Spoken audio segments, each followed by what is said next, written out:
بسم اللہ الرحمن الرحیم۔ السلام علیکم۔ باوفا بیوی کا حیران کر دینے والا واقعہ۔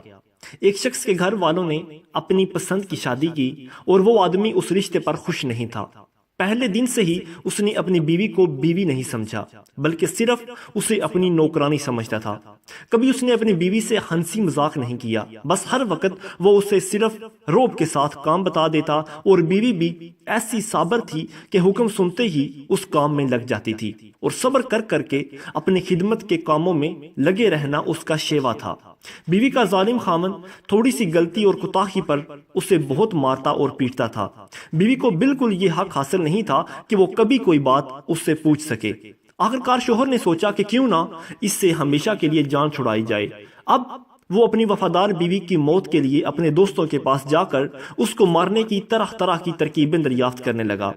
آخرکار ایک ترکیب پر اتفاق رائے ہوا کہ مٹھائی بنوائی جائے اور اس میں زہر ملا کر بیوی کو کھلا دیا جائے، اس طرح اس کا کام تمام ہو جائے گا۔ خامد بیوی کے پاس وہ زہر آلود مٹھائی لایا اور بڑی محبت سے کہنے لگا، اسے کھا لو۔ بیوی اس کی زندگی میں پہلی دفعہ اتنی محبت دیکھ کر بہت خوش اور حیرت زدہ ہوئی اور اسے یہ بھی یقین ہو گیا تھا کہ اس مٹھائی میں زہر ہے۔ خامد نے کہا، اسے کھا لو۔ بیوی نے 3 دفعہ پوچھا کہ کیا کھا لوں؟ اس ظالم نے بھی 3 دفعہ یہی کہا کہ کھا لو۔ اس بے مثال اطاعت شار بیوی نے اس زہر آلود مٹھائی کو خامد کا حکم سمجھ کر کھا لیا۔ خیر، وہ ظالم خامد باہر چلا گیا اور اپنے دوستوں کے ساتھ جا کر بیوی کی خوشی کے جشن منانے لگا اور اس کی موت کی خبر کے سننے کا انتظار کرنے لگا۔ ابھی اس کی موت کی خبر آئے ہی گی، وہ یہ سوچ ہی رہا تھا کہ اندر ہی اندر خوش بھی تھا۔ اتنے میں ایک آدمی بھاگتا ہوا آیا اور کہنے لگا کہ جلدی گھر چلو، تمہاری بیوی کی آخری سانسیں ہیں اور وہ بار بار تمہارا نام ہی لے رہی ہے۔ جب یہ ظالم خامد گھر پہنچا تو بیوی سامنے پڑی تھی، منہ سے جھاگ بہہ رہی تھی، زندگی موت کی جنگ لڑ رہی تھی۔ جب یہ قریب گیا تو بیوی، جس میں اٹھنے کی سکت تک نہیں تھی، وہ پھر بھی اٹھی اور اس کے پاؤں میں پڑ کر گڑ گڑا کر کہنے لگی کہ مجھے معاف کر دینا کہ میں آپ کے قابل نہ بن سکی، قصور سارا میرا ہے، میں آپ کی خدمت بھی نہ کر سکی۔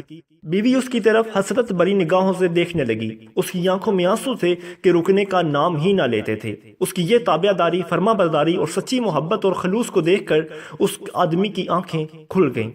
بس جیسے ہی اللہ نے اس کے دل کی آنکھیں کھولیں، وہ جلدی سے اپنی بیوی کو لے کر ہسپتال کی طرف بھاگا۔ ڈاکٹر نے جلدی سے اس نیک دل خاتون کا معدہ واش کیا، سارا زہر نکالا اور وہ آدمی بھی اللہ کے سامنے گڑ گڑایا اور اپنی کوتاہیوں پر اللہ کے حضور معافی مانگی۔